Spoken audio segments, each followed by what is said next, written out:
Il est incontestablement l'un des hommes politiques canadiens les plus importants des 30 dernières années. Jean Charest est le grand témoin de 64 minutes. Bonsoir Jean Charest. Bonsoir. Merci d'être avec nous. Vous avez été le Premier ministre du Québec, la province francophone canadienne. Vous avez également été ministre de l'Environnement du gouvernement canadien. Alors vous êtes toujours membre du Parti libéral québécois. Oui. On va commencer, si vous voulez bien, par ces élections. Pourquoi, selon vous, les électeurs canadiens ont-ils aujourd'hui plébiscité largement les libéraux de Justin Trudeau? Le thème qui s'est imposé pendant la campagne électorale, c'est celui du changement. M. Harper, le premier ministre sortant, issu du Parti conservateur, était au gouvernement depuis une dizaine d'années.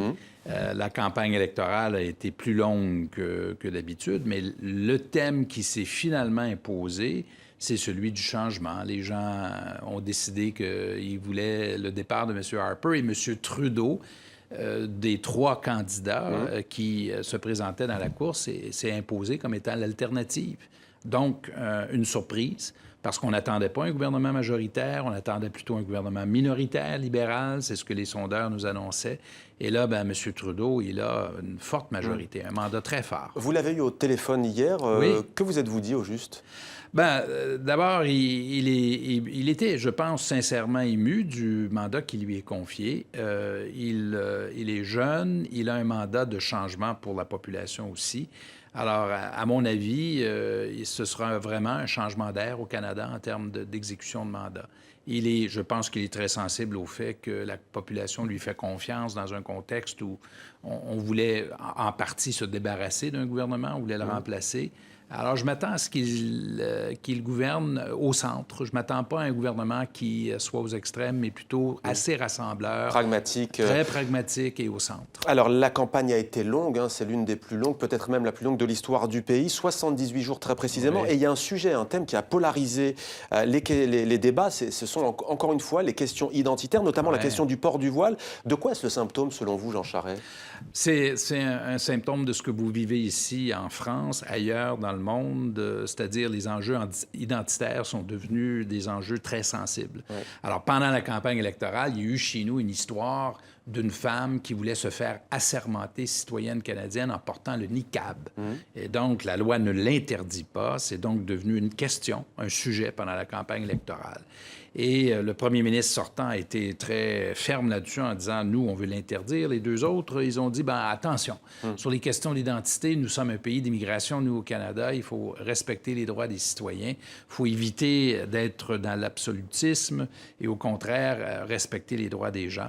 Et ça a été un enjeu qui a été très présent pendant la campagne et qui a fait mal au parti de gauche qui s'appelle le NPD et qui était l'opposition officielle, qui ne l'est plus en partie sur cet enjeu. Mais justement, on a envie de vous dire, on est tenté de vous dire, Jean Charest, que c'est un thème qui n'est pas porteur, au fond, malgré les polémiques. On se souvient par exemple de Pauline Marois au Québec, province francophone, qui a perdu en portant haut et fort ce thème. Stephen Harper lui-même a joué sur ces questions identitaires. Tout à fait. Pourquoi ça ne prend pas, selon vous? Les parallèles sont très intéressants.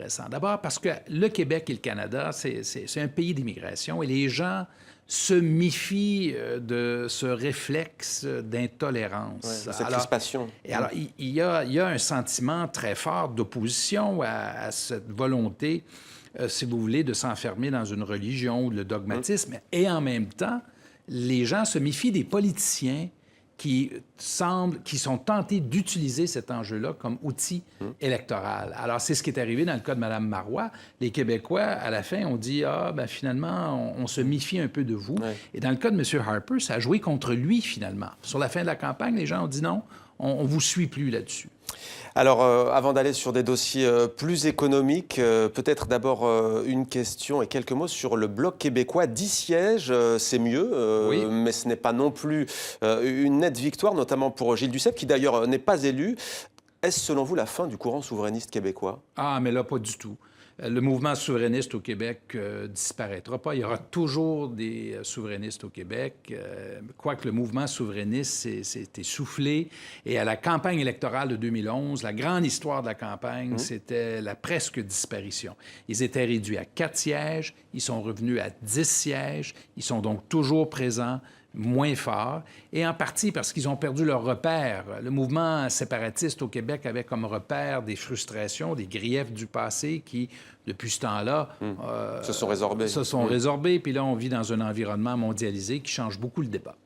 Le Canada est entré officiellement en récession il y a quelques mois. D'ailleurs, au début de la campagne électorale, le bilan économique de Stephen Harper est-il aussi catastrophique que cela? Il est nuancé. Non, au contraire. Je dirais que le bilan économique du gouvernement Harper est, somme toute, je dirais, assez bon.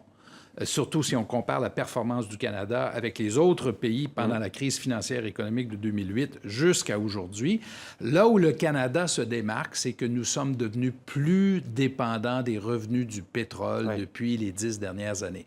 Donc, la baisse du prix du baril de pétrole a eu un effet très senti dans notre économie, nous a amené vers une récession technique.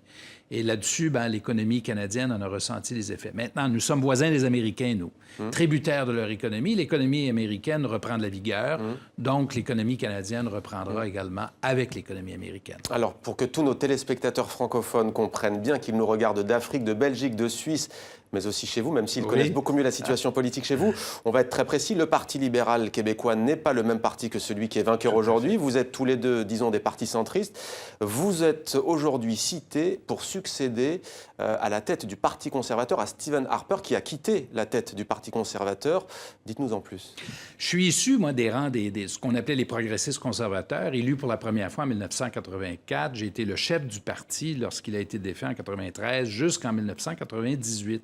Après quoi, je suis allé à la tête de la coalition fédéraliste au Québec qui a combattu, si vous voulez, le mouvement séparatiste de 1998 à 2015. Aujourd'hui, il y a des gens qui aimeraient que je revienne en quelque sorte à la tête du parti. La réponse est fort simple. Je suis très heureux du Parti conservateur. Du Parti conservateur. Puis je suis très heureux dans ma nouvelle vie. Je suis dans un cabinet d'avocats qui s'appelle McCarthy-Tétrault, très connu, qui travaille d'ailleurs ici, qui fait des affaires un peu partout dans le monde. Et j'ai aucune intention de revenir à la vie politique. S'il y avait un enjeu d'unité nationale, ce serait peut-être différent, mais c'est pas le cas. Et donc, il pourrait d'ailleurs se présenter à vous, cet enjeu, pourquoi pas? C'est pas le cas aujourd'hui, certainement pas. Alors, je suis très heureux dans ma nouvelle vie et je vais donc continuer à m'intéresser à la politique, mais pas... Alors, dans votre nouvelle vie, en tous les cas, la politique et l'économie ne sont jamais bien loin. Vous travaillez notamment sur le traité de libre-échange entre le Canada et l'Union européenne. Alors, c'est un des dossiers que vous connaissez bien. Ce traité fait bondir, Jean Charest, une grande partie de la gauche en Europe, gauche française notamment, qui voit l'outil d'une déréglementation généralisée.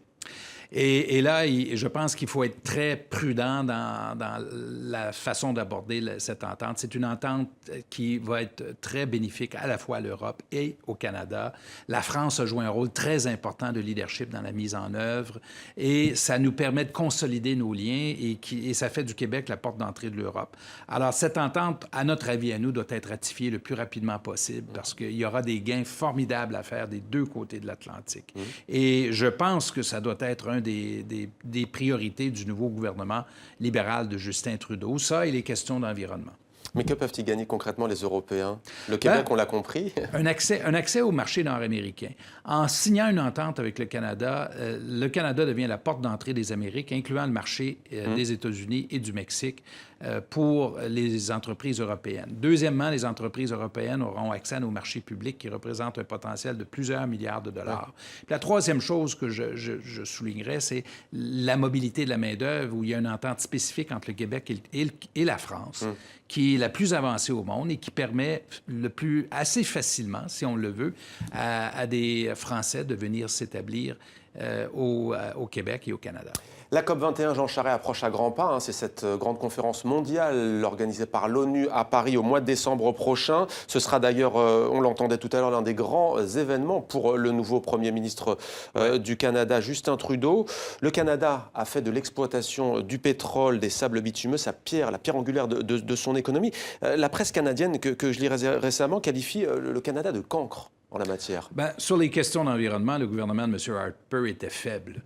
et n'a pas suivi la position traditionnelle du Canada d'être un leader sur les enjeux d'environnement parce que la question des changements climatiques va nous affecter plus rapidement à nous au Canada que partout ailleurs sur la planète. On est un pays nordique. Là, il y a un grand changement depuis l'élection de M. Trudeau. Il en fait une priorité. Il s'est engagé à être ici à Paris pour la conférence sur le climat. Ce sera sa première grande sortie sur le plan international. Il sera accompagné des premiers ministres des provinces. Très important pour le Canada parce que le pays est très décentralisé. Les provinces jouent un rôle extrêmement important dans la mise en œuvre des politiques de réduction de gaz à effet de serre. Et là-dessus, le Canada va changer sensiblement sa position. Elle sera beaucoup plus progressiste et beaucoup plus alignée sur des pays comme la France et d'autres pays européens. On va peut-être parler maintenant de cette stratégie que vous menez envers l'Afrique. Vous l'avez dit, vous travaillez dans un grand cabinet d'avocats d'affaires. Vous aidez notamment des entreprises canadiennes à prendre pied sur le marché africain. En quoi l'Afrique est-elle un partenaire important pour le Canada? Bien, l'Afrique, c'est le continent de la jeunesse. C'est le continent qui va connaître une croissance formidable dans les 10-15 prochaines années. C'est le continent de la francophonie. L'avenir de la langue française, en termes de croissance de population, est en Afrique. Alors, les Canadiens sont dans les secteurs miniers, gaz, pétrole également.